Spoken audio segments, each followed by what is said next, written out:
नाज़रीन आदाब। Zero TV देखने वाले तमाम नाज़रीन को मेरा प्यार भरा सलाम। उम्मीद करता हूँ सब खैर आफियत से होंगे, हंसते मुस्कुराते अपने अपनों के साथ बने हों। नाज़रीन, आज एक ख़ास मेहमान से हम मुलाकात के लिए आए हैं। शाम का वक्त है, ठंडी ठंडी हवा है, मौसम वैसे बहुत ज़्यादा सर्द है और मुँह से आप देख रहे हैं भाप निकल रहे हैं। और इसी ठंडे ठंडे मौसम को थोड़ा सा बेहतर बनाने के लिए हम आ पहुँचे हैं रिवर फ्रंट राजबाग। और रिवर फ्रंट राजबाग पे आज हम मुलाकी हो रहे हैं एक यंग आर्टिस्ट से। हालांकि इनका ताल्लुक जो है बिजनेस फैमिली से है, इनके घर पे बिजनेस का कल्चर है, लेकिन उस बिजनेस के कल्चर को थोड़ा सा साइड में रखते हुए ये आगे निकल गए और रबाब की तारों पर अपनी उंगलियां फिराने लगे। और अब जब रबाब की तारों पे इनकी उंगलियां फिरती हैं तो जादू बिखेर देते हैं। जी हाँ, मैं बात कर रहा हूं हमारे यंग आर्टिस्ट की, नाम है अली शबीर गोजवारी। अस्सलाम वालेकुम। अली कैसे हैं? मैं ठीक हूँ, आप ठीक है? अल्लाह का करम। अली, जब आप ये रबाब की स्ट्रिंग्स बजाते हैं जी, जादू बिखेर देते हैं। Thanks. इससे पहले कि हम आपके जिंदगी के सफर के बारे में बात करें, मैं चाहूंगा कि आप पहले थोड़ा सा जादू बिखेर दें। जी जरूर।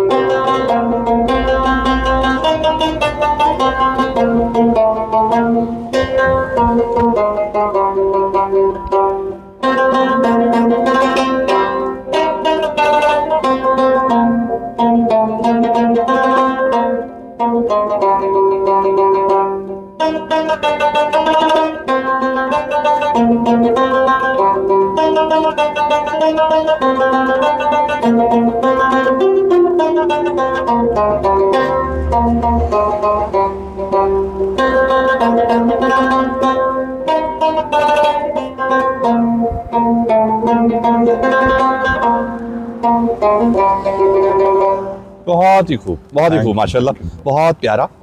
अली, जानना चाहेंगे आपसे कि ये सफ़र शुरू कब हुआ? अपने बारे में पहले थोड़ा बताएं, कहाँ से ताल्लुक़ रखते हैं आप, थोड़ा सा कुछ बताएं। मैं बेसिकली पैदा राजबाग में हुआ, बिजनेस फैमिली जैसा आपने इंट्रोडक्शन दिया। ये जो जर्नी मेरी म्यूज़िक की है ये अराउंड 8-9 ईयर्स अगो शुरू हुई, 8-9 साल पहले।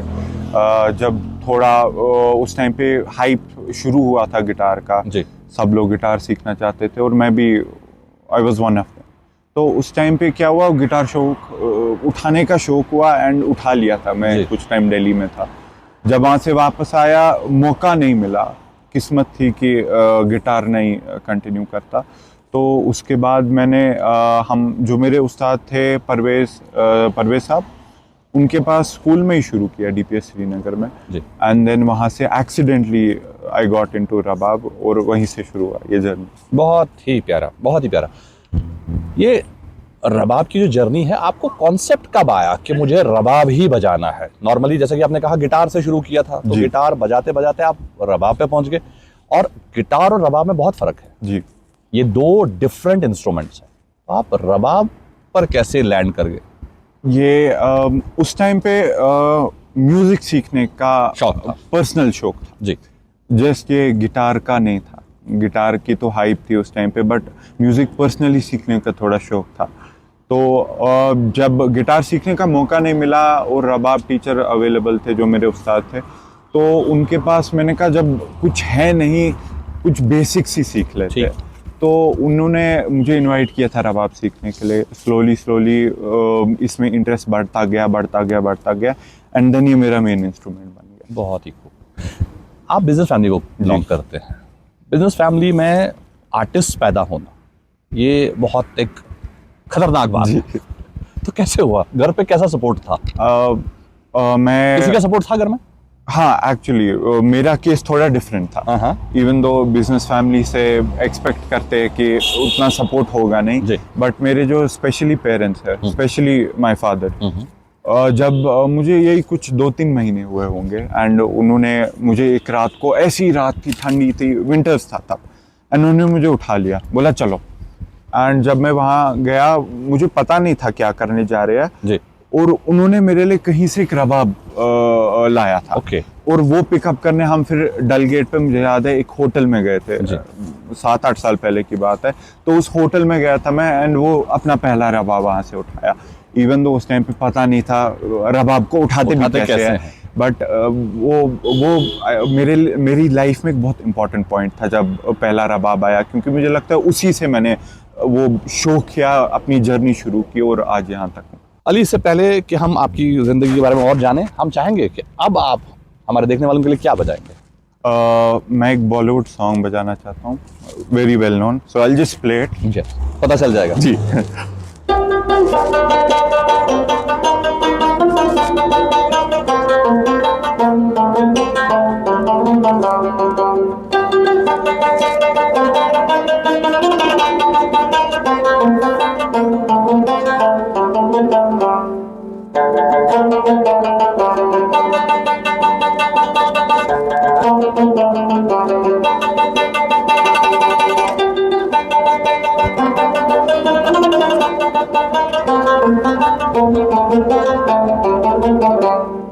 वंडरफुल, लगता नहीं है दिल मेरा। जी, बहुत ही खूब, बहुत ही खूब। अली, फाइनली आपने रबाब तो सीखना शुरू कर दिया, अब आप रबाब प्ले करते हैं।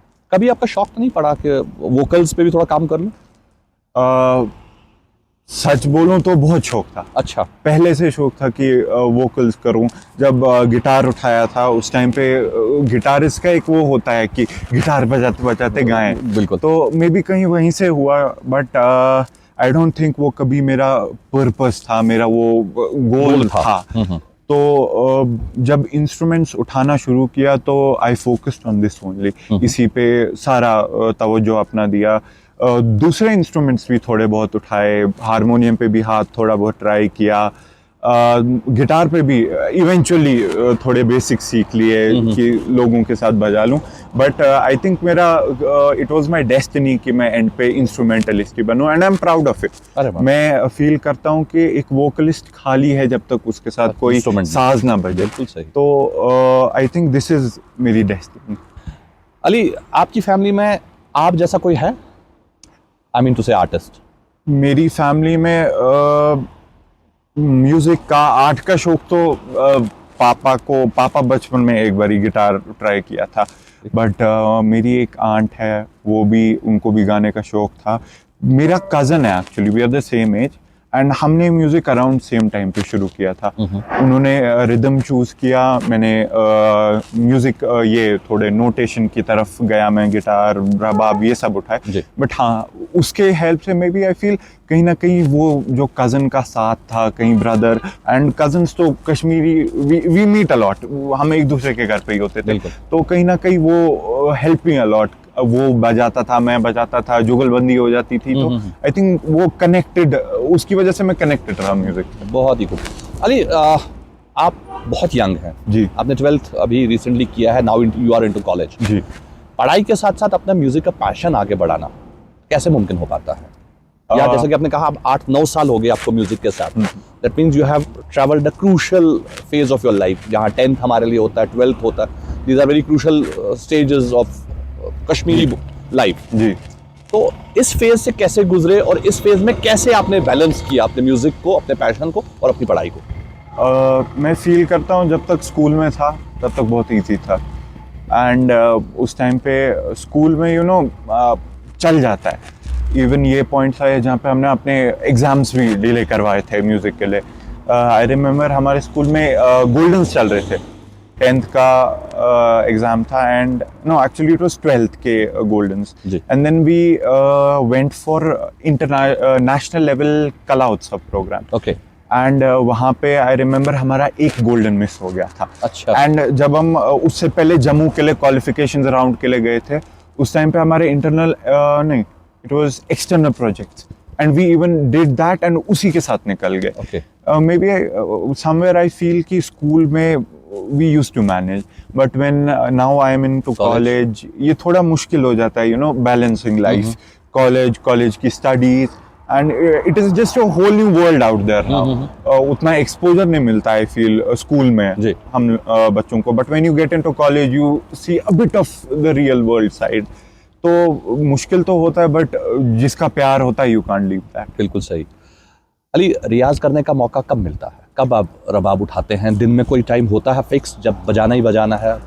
दिन में नहीं, बट या I like to play it रात के टाइम पे अराउंड इस टाइम पे, जब डिनर विनर स्टडीज वाली सब खत्म हो जाती है।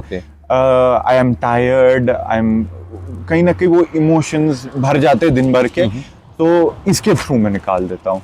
चलिए अभी आज के दिन के इमोशंस आप निकालें इसके थ्रू अभी जरूर।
Beautiful beautiful. अली, आपके घर में मम्मी पापा के अलावा एल्डरली कौन है? एल्डरली मेरे अल्हम्दुलिल्लाह ग्रैंड पेरेंट्स जिंदा हैं। माशाल्लाह। तो वो है, एंड मेरी एक यंगर सिस्टर भी। माशाल्लाह।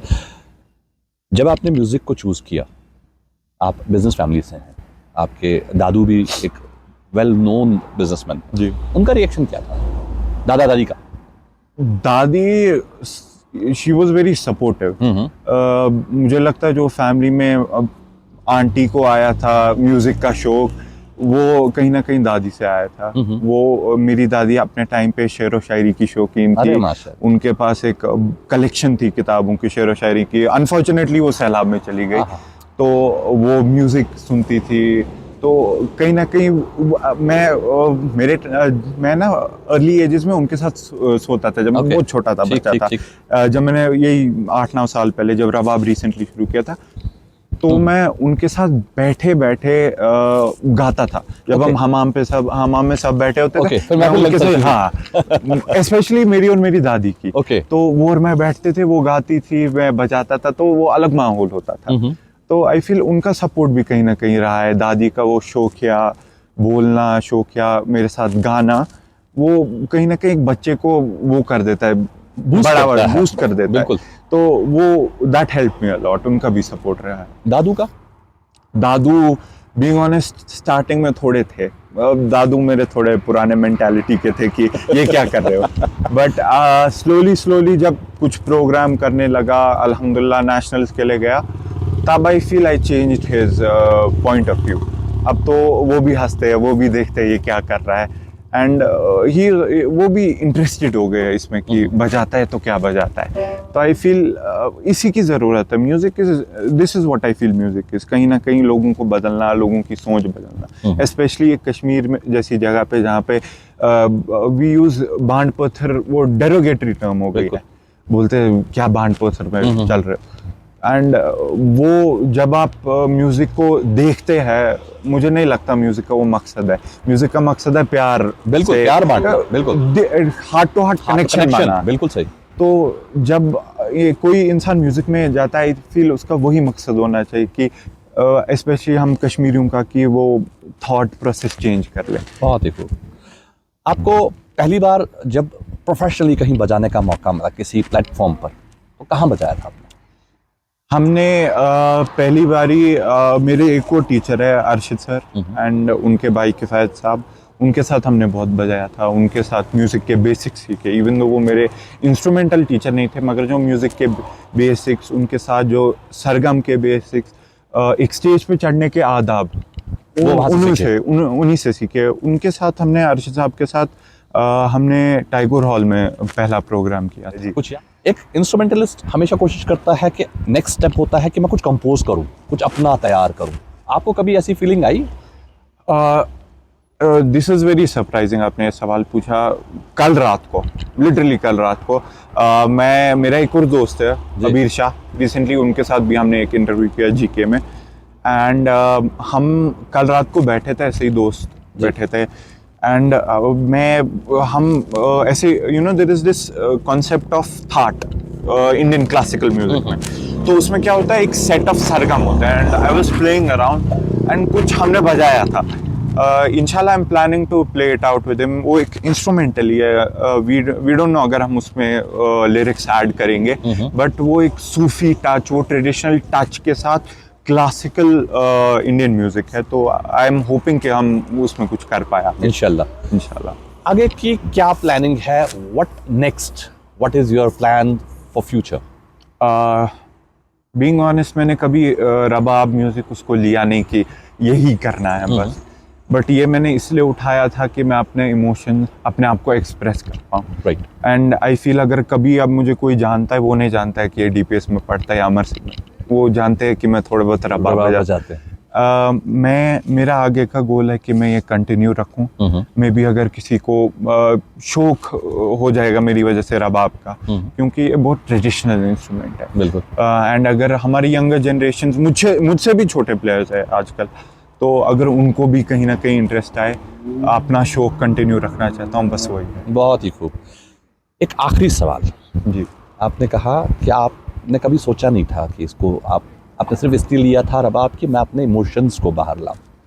अब आप माशाल्लाह बहुत अच्छा बजाते हैं, इमोशंस भी बाहर आ रहे हैं।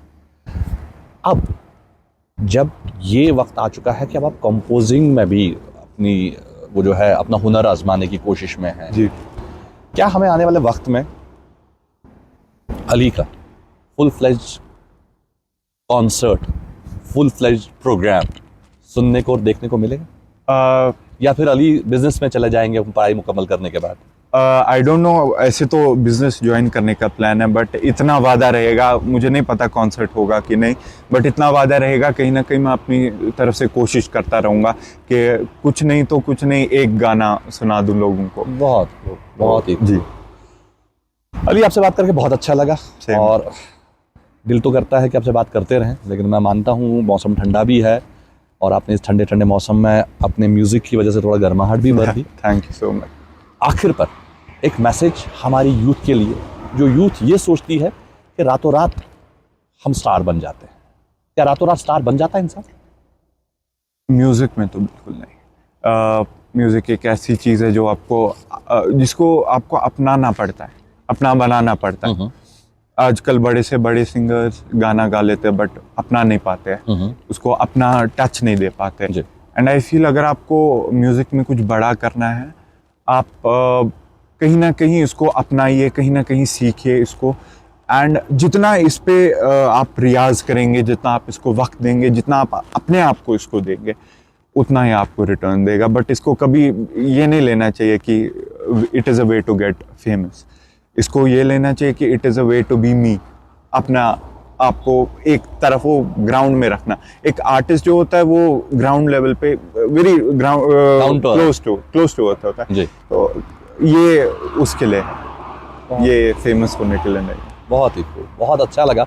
और जो आपने कहा कि आर्टिस्ट जो होता है वो इंस्ट्रूमेंट से अपने आप को जानता है, एक्चुअली एक इंस्ट्रूमेंट उठा के वो अपने आप को पहचानता है। ये बहुत बड़ी बात आपने कर दी। हालांकि उम्र में आप बहुत छोटे हैं, लेकिन माशाल्लाह आपके पास अब तजुर्बा भी है, और अब आपने म्यूज़िक के फील्ड में इतनी मेहनत कर ली है कि आज आप एक फुल फ्लेज्ड इंस्ट्रूमेंटलिस्ट। जी, हमें बहुत अच्छा लगा आपसे बात करके, और हम उम्मीद करते हैं कि आगे आप ऐसे ही अपने म्यूज़िक के पैशन को कंटिन्यू करेंगे, अपनी पढ़ाई मुकम्मल करेंगे, और अपने जो आपकी फैमिली लेगेसी है उसे लेकर आगे बढ़ेंगे। Family legacy with a twist. Wonderful, it was lovely talking to you. Same है। बहुत अच्छा लगा, लेकिन चलते चलते हम चाहेंगे कि आप हमारे देखने वालों के लिए कुछ लास्ट में जरूर बजाएं। जरूर।